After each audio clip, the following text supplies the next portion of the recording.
Alright, so here's probably where I'm going to get the most fired up. Because I'm looking at my notes here. I'm looking at what I've done to do all the research I needed to do so when I talk, I don't sound like a complete bozo. The Michigan Wolverines. Let me start by saying this. The University of Michigan will have 8 home games. 8. They'll have 4 away games.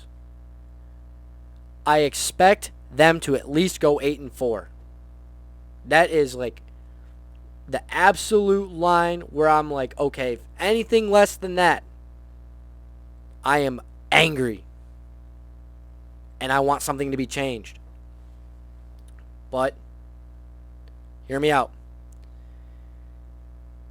The Michigan Wolverines schedule, their first 4 games are at home. They need to go 4-0. They play Colorado week 1 on September 3rd. That better be a win by a good amount of points. I want to see this team run up the score on them. Let everybody know we were not a joke. We were not a make-a-wish project being put in the college football playoff. Georgia was that team. Georgia was good. They won the national frickin' title. So, I want Michigan to beat Colorado by a lot of points. And the following week, they play Hawaii at home on the 10th. Again, they need to blow them out of the water. And then they play UConn at home the following week. And I think they're going to blow them out as well. And then their homecoming game is against Maryland, the first Big Ten opponent they play. And this is where Big Ten play starts. Since it's homecoming, it is going to be a packed stadium. It'll be September 24th, the end of September.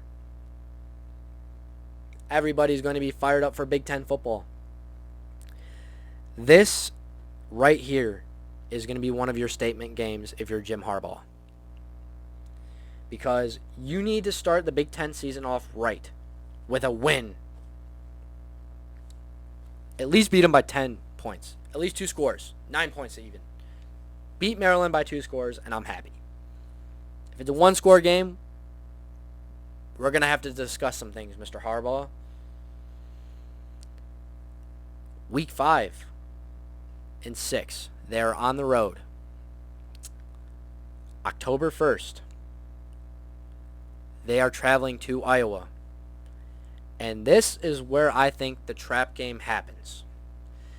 If you watch college football and if you follow the Big Ten at all, you know Iowa is probably one of the toughest places to play, if not the toughest. For some reason, those Hawkeyes are great in front of their home crowd. And if you slip up just once, you can find yourself on a bus ride or plane ride home with your tail between your legs, getting absolutely curb stomped by the Hawkeyes, just thinking to yourself, what just happened? Like, Iowa should not beat Michigan. They should not. But I don't want it to be close. It's going to be a close game. Obviously, I'm not going to be comfortable watching this game. I'm going to be on the edge of my seat the entire time. But I believe Michigan will win. And that is my prediction. Michigan will win. And they will move to 5-0 on the season. And then they go on the road next week to continue the road trip. And they play Indiana at Indiana. And for some reason, Indiana is always another tough team to play at home. Every Big Ten team is. Every team in the Big Ten is tough to play and beat them at home. But if you want to be the Big Ten champions, you have to beat good teams, decent teams on the road. So Michigan will beat Indiana. So then week 7, they're at home before their bye in week 8, and they play Penn State. The big house better be packed for this game, which I anticipate it will be. In that atmosphere, I hope we give Penn State a taste of their own medicine. I still see that clip in my timeline on Twitter. People still send it to me on Instagram of Penn State in the Michigan game where Penn State was so loud. Their crowd was so loud. Michigan could not get the snap off. They couldn't get the play in, and they just start the game. That was bad because that was national TV night game. I still can see that as I'm staring at the wall right now. I can see that. I can vividly see it. I can hear the chanting. I can hear it all. And I can see the flag go up in the air.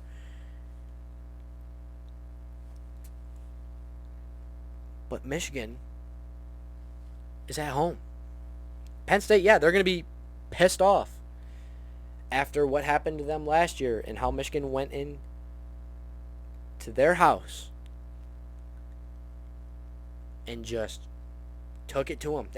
The defense took it to them. And so Michigan will then be 7-0 heading into their Week 8 bye.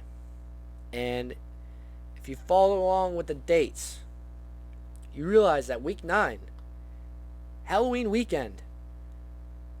And you know what that means. It's the game against little brother, Michigan State. The battle for the Paul Bunyan Trophy. It's at Michigan this year. It's the day before Halloween. I believe they're going to win.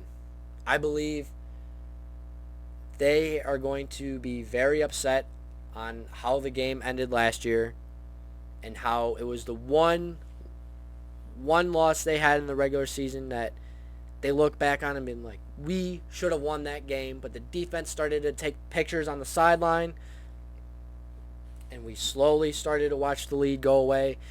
And Kenneth Walker, K9, the man at Michigan State last year, just took it to us.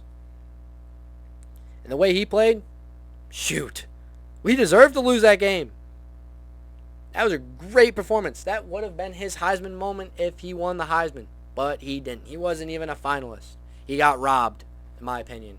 He at least should have been one of the finalists. But I believe it will be another competitive game, as it always is. It's going to come down to the wire. But since Michigan's at home, they lost the past 2 years. Michigan's going to come out with a victory. And I believe J.J. McCarthy will get his revenge in that game. He will see the field.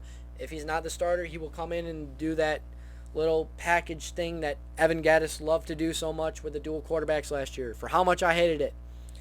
J.J., yes, you fumbled twice. And there are a lot of things that we could look on and say, this is why this happened, and this is why Michigan lost, blah, blah, blah. J.J. is going to get his revenge, and there will be a moment in that game where J.J. is going to be so fired up that Michigan faithful will be like, you know what? Let's start this kid. I mean, he was a 5-star recruit.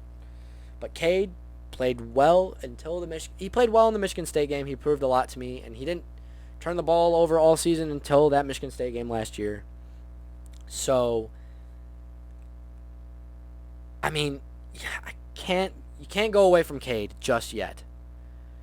Just because you have J.J. McCarthy behind him, but what Cade did in that college football playoff game, that was tough to watch, my friend. It was tough. I mean, Georgia was just that much better than Michigan. It was clear. It was clear. But I still have faith in Cade until he shows me otherwise. But anyways, back to the Michigan season. They will be 8-0 after that Michigan State game. In Week 10, they are at Rutgers. I shouldn't have to explain this one too much. They need to win that one. That will probably happen. Week 11, they play Nebraska at home. Nebraska is one of the most competitive, bad teams in the Big Ten. Michigan will win that game at home. In Week 12, they play Illinois at home. They will win against Illinois. But don't take Illinois lightly looking ahead to next week, where they will be playing the school down south. An awful state that I have a place where I reside in, and I have to see that ugly Block O everywhere I turn. I see it on my roommate's arm every stinking day. That darn Block O with a Buckeye in it. But let me remind you, Ohio State fans, of one thing. 42-27, baby. Hassan Haskins, 5 touchdowns. Yes, it had been a while, and I'm enjoying every second of that Michigan victory that I can. I'm celebrating like I'm a part of the team. I'm not. But I am a loyal fan for that Michigan team. I will ride with them until the program goes extinct or I go extinct. But Week 13, they travel to the Horseshoe for the game. And Ohio State's going to be hungry. They are bringing back a lot of talent. JSN, Jackson Smith and Jigba, is a dog. What he did in that Rose Bowl game against Utah, yes, that's a Pac-12 school. But the performance he put on, holy smokes. Him and CJ Stroud were clicking that day. They were pissed off that they lost to Michigan and they weren't in the Big Ten championship. The way Michigan beats Ohio State and is undefeated and makes it to the Big Ten championship, Michigan has to have the ball last. I would rather the game be in the offensive hand because Ohio State's defense is nowhere close to what their offense is. If Ohio State has the ball last and our defense is on the field with a new defensive coordinator, the loss of a bunch of key players,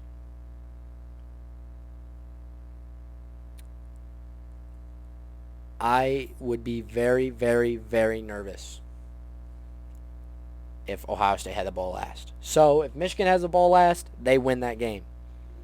If they don't, oh, brother. But for now, I'm going to say they're going to win. So, they're going to be undefeated again. Well, not again. But they will be undefeated. And again, they will head to the Big Ten championship. And they will win. I don't know who they'll play. It might be Iowa again. It might be somebody else.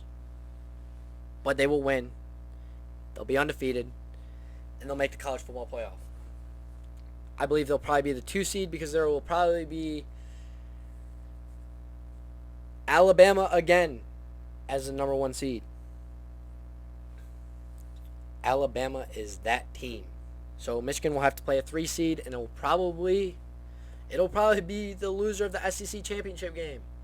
Or it might be a Big 12 school that goes undefeated. Or a Pac-12 school that plays well. But I'm not going to get into the college football playoff predictions just yet. I want to see at least 1 week of college football, maybe 2, before I start really talking about that. But for right now, my prediction for Michigan is that they're going to be Big Ten champions again. They will make the college football playoff. They will be undefeated. You can call it bias. You can also call it research, my friend. I did plenty of research. I studied this schedule. I did everything I could. And so, the key points for Michigan this upcoming season. Number 1, have a balanced offense. We were a very run-heavy team last year. We were very predictable.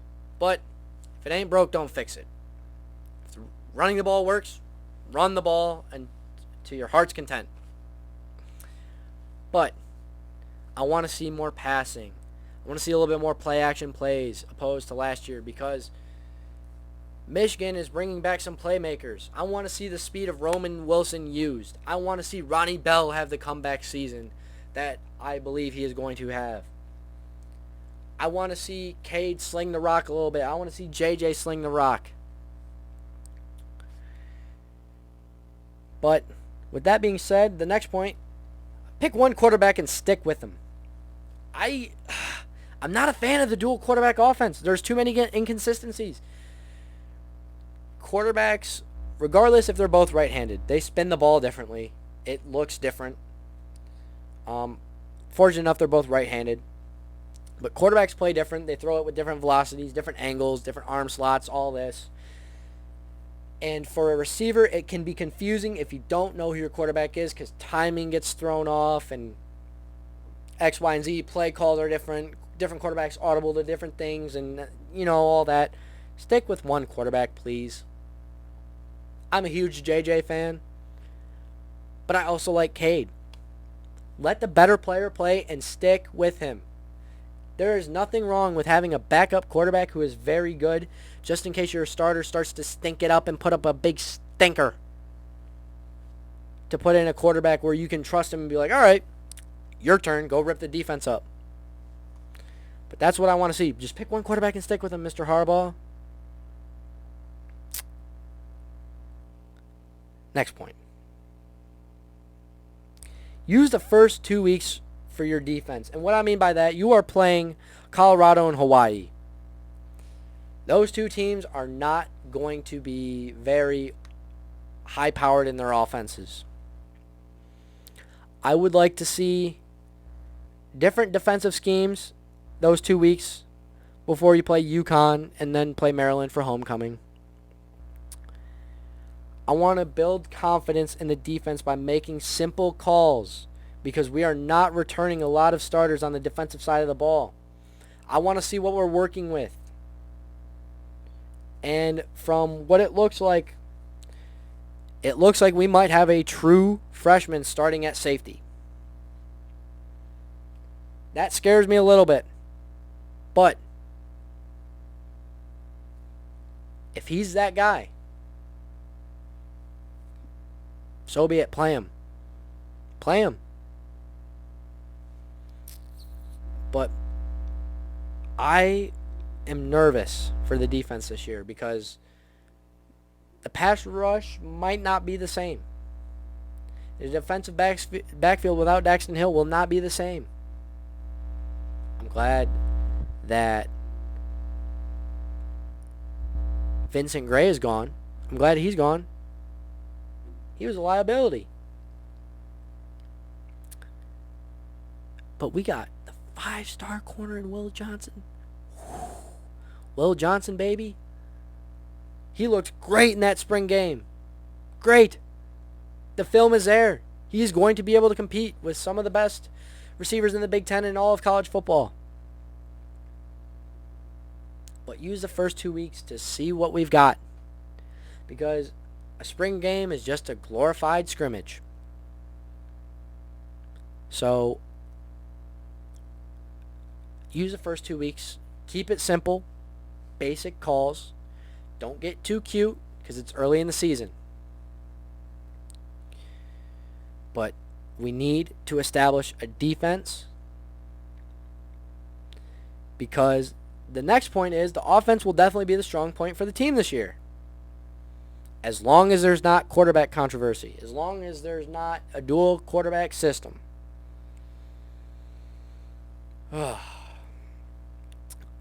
I really hope that the offense is balanced to the point where teams don't know what we're doing. So when we score a touchdown, our defense can go out there and use the game plan that we have set. Do what we need to do, get the ball back to our offense, and then switch it up on their defense again and score again. Put our spot up a quick 2 possessions for our defense. And I think our defense will be good enough to at least carry us through a 2-possession lead. But leads me to Ohio State game. The game. That Buckeye offense is something to be feared. I'm not going to lie. Their offense is good. great, if not one of the best in all of college football. But their defense is not good either. So it's almost like two similar teams facing each other, where last year it was Michigan was very balanced, great defense, good offense. Ohio State, great offense, defense. But since they're playing at Ohio State, I will be looking at that game on November 26th every single day before it. I will be counting down to it. But that game is going to be a very eventful week for me because I will be following everything that happens.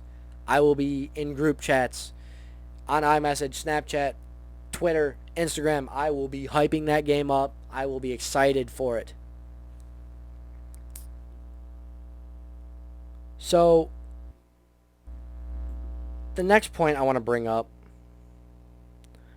for Michigan's key to success, the last one, the offense will not take any steps back, as they would be expected to take a step forward. Well, yes, this year they do have co-offensive coordinators because Gaddis left to go to Miami because you thought you were going to be the head coach because you thought Jim Harbaugh was going to leave. And if you're going to walk out on our program like that, see ya, buddy. See ya. Because you weren't the main offensive coordinator.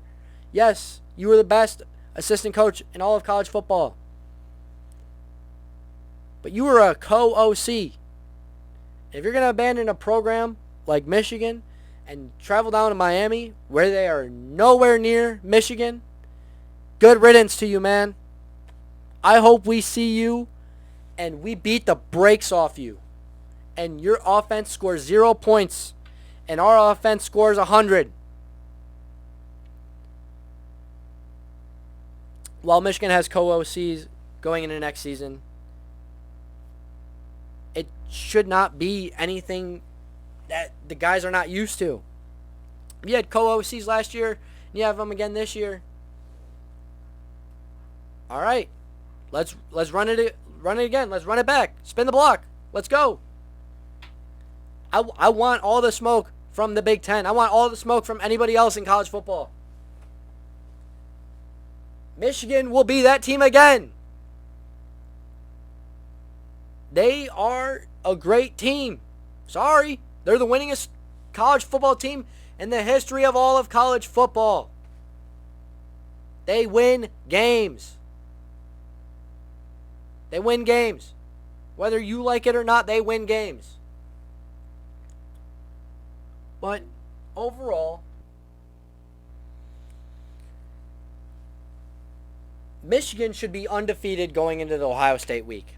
That is my expectations. But like I said before, if they somehow drop the ball, I will be frustrated, but I won't be calling for heads. I might be. I don't know. I mean, there's 3 games that really stick out. Well, 4.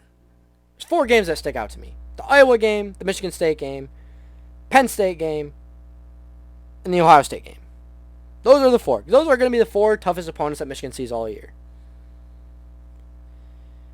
Now, I am more confident in the first 3 tough opponents that Michigan will win, as I should be. I mean, they're not Ohio State. But Michigan, I'm looking at it on my screen right now, just week 13, Saturday, 11:26 at Ohio State, the game. And I literally put parentheses, win/loss. Only way they win is if they have the ball last. And I hope I am dead wrong. I hope Michigan wins no matter what. But I'm trying to be accurate here. And, like, yes, you might say that there's some bias. But guess what? I don't care. I personally believe that Michigan will be undefeated if they have the ball last in the Ohio State game. I want them to win. I pray they win. I pray that they win. But will they win? It's 50-50. It's going to be competitive. The thing that I'm also nervous about is that it is away. And I really want to go to that game. I really do. I want to go down to that game, sit there in the dumpster that they call the Horseshoe, because they want to be Michigan so bad. They want to have a big-time college football stadium. They want to be Michigan so bad. But they're not. They're not. I want to sit there in my Michigan gear with my white Charles Woodson sweatshirt where he's biting the rose. I want to sit there and just witness Michigan beating Ohio State in Columbus so I can turn around and tell that whole fan base that they are a sorry team. They are a sorry program in a sorry state. If you look at the map of America, I mean, if you were to make it a body, you know, you got the mitten, and then right below your hand is your arm, but if you look, it's creased, so then it's either the elbow pit or the armpit of America. And I call it the armpit of America because this whole state stinks. Stinks. But I've been blessed with a lot of great opportunities here, and I'm not going to, dog on Ohio too much. It's just Ohio State happens to be in this state. And people here don't know how to drive. I hope a lot of people agree with that take. From what I've gotten, a lot of people do. But anyways, back to the point. Michigan will be undefeated. They will go to the Big Ten championship game and they will win. It will be back-to-back Big Ten champs, and they will make the college football playoff. So now I'll talk about the little brother.